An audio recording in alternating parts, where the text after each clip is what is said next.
Bonjour à toutes et à tous. Allez, on rentre direct dans le vif du sujet avec cette image. C'est un dessin de presse qui est sorti au moment du scandale des Panama Papers.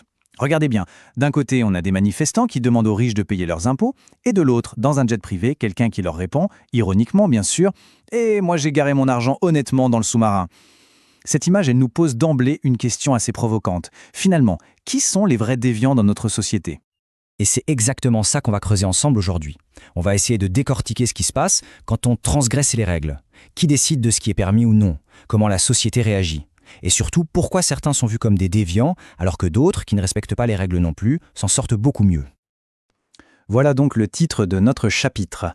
Et vous allez voir, on va vite comprendre que la déviance, c'est bien plus qu'une simple histoire de gentils qui respectent la loi et de méchants qui la transgressent. Non, c'est un processus social, quelque chose que la société construit, et c'est absolument passionnant à analyser.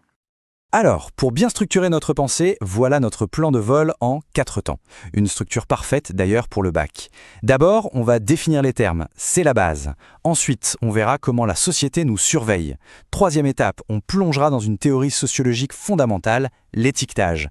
Et enfin, on se demandera si on peut vraiment mettre ce phénomène en chiffres. Allez, c'est parti.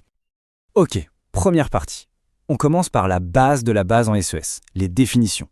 C'est simple, si on n'utilise pas les mêmes mots pour dire la même chose, impossible de construire un raisonnement qui tient la route.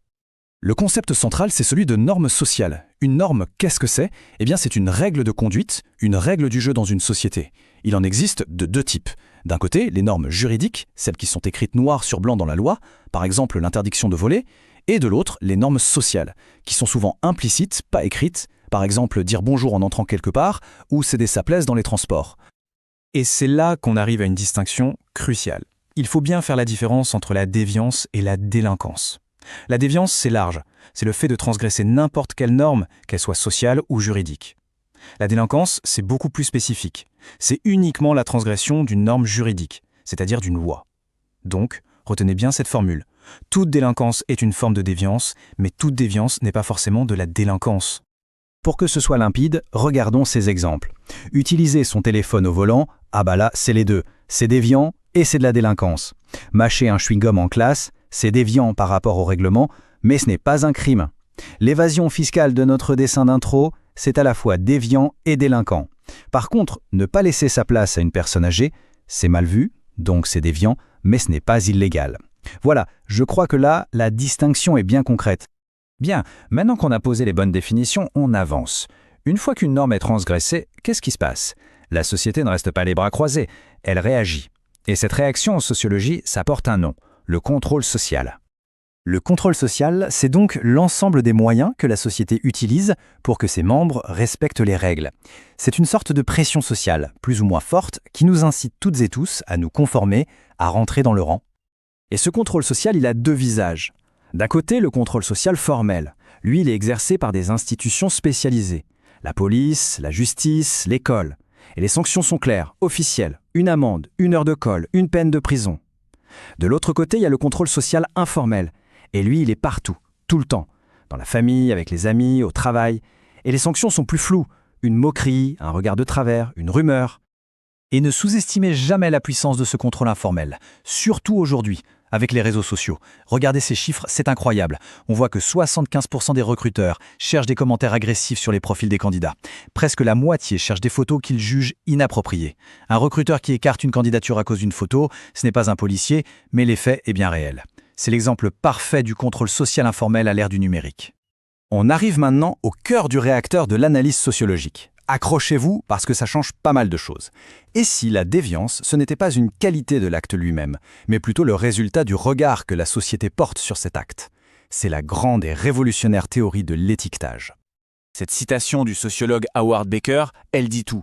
Ce n'est pas l'acte en lui-même qui fait le déviant, c'est l'étiquette qu'on réussit à lui coller sur le dos. La déviance, en fait, c'est le produit d'une interaction sociale. Et attention, cette interaction est souvent inégale. Certains groupes, que Baker appelle les entrepreneurs de morale, ont le pouvoir de créer les normes et de les imposer à tous les autres. Baker va même jusqu'à parler de carrière déviante, qui se déroule en plusieurs étapes. Au début, il y a une transgression, un premier acte. Puis, étape 2, la personne est désignée publiquement. Elle est étiquetée. Étape 3 est décisive. L'individu finit par intérioriser cette étiquette. Il commence à se voir lui-même comme un déviant. Son identité se réorganise autour de ça. Et enfin, dernière étape, il peut finir par rejoindre un groupe où cette identité déviante est partagée et valorisée. La boucle est bouclée. Cette étiquette qui colle à la peau, un autre grand sociologue, Erving Goffman, appelle ça un stigmate. Un stigmate, c'est une caractéristique de quelqu'un qui devient tellement centrale qu'elle efface tout le reste. La personne n'est plus vue comme une personne qui a volé, elle devient un voleur. Le stigmate réduit toute son identité sociale à son acte déviant. Allez, dernière partie, on a compris que la déviance est une construction sociale. Ok, mais alors, comment est-ce qu'on la mesure ? Et là, on touche à une compétence essentielle pour le bac. Savoir lire des statistiques, mais surtout savoir les critiquer. L'outil le plus utilisé pour mesurer la délinquance, ce sont les statistiques officielles de la police et de la gendarmerie. Ce tableau en est un bon exemple. On y voit le nombre de faits constatés, le nombre de vols, d'agressions, etc. Mais la question qu'on doit absolument se poser en tant que sociologue en herbe, c'est est-ce qu'on peut faire confiance à ces chiffres à 100%? Est-ce qu'elles représentent vraiment toute la réalité de la délinquance? La réponse est un grand non. Et pour comprendre pourquoi, il faut connaître le concept de chiffre noir de la délinquance. C'est l'écart, souvent énorme, entre la criminalité qui a réellement lieu et celle qui est enregistrée officiellement. Cet écart existe pour une raison simple. Beaucoup de victimes ne portent jamais plainte. Par peur, par honte ou parce qu'elles pensent que ça ne servira à rien. Les statistiques officielles ne mesurent donc que la partie émergée de l'iceberg. Ce schéma, il est parfait pour tout récapituler. On voit bien comment, à partir des normes, on peut prendre deux chemins, la conformité ou la déviance. On y retrouve tous les concepts qu'on a vus, le contrôle social formel et informel, la distinction entre déviance et délinquance, et ce processus central d'étiquetage qui peut mener à la stigmatisation. C'est une excellente synthèse visuelle de tout le chapitre. Alors, bilan pour le bac, on retient quoi ? 3 points essentiels. Premièrement, la déviance n'est pas dans l'acte, c'est une construction sociale. Deuxièmement, elle est le résultat d'un processus qui mélange contrôle social et étiquetage. Et troisièmement, on regarde toujours les statistiques avec un esprit critique, en ayant en tête l'idée du chiffre noir. Avec ça, on a déjà l'essentiel. Et on termine avec une question qui ouvre le débat. Si on est d'accord pour dire que c'est la société qui fabrique la déviance en définissant des règles et en collant des étiquettes, alors la question ultime, c'est qui a le pouvoir de définir ces règles ? Qui décide de ce qui est normal et de ce qui ne l'est pas ? Et là, on touche aux questions fondamentales de pouvoir et d'inégalité sociale. C'est une excellente question pour continuer à réfléchir.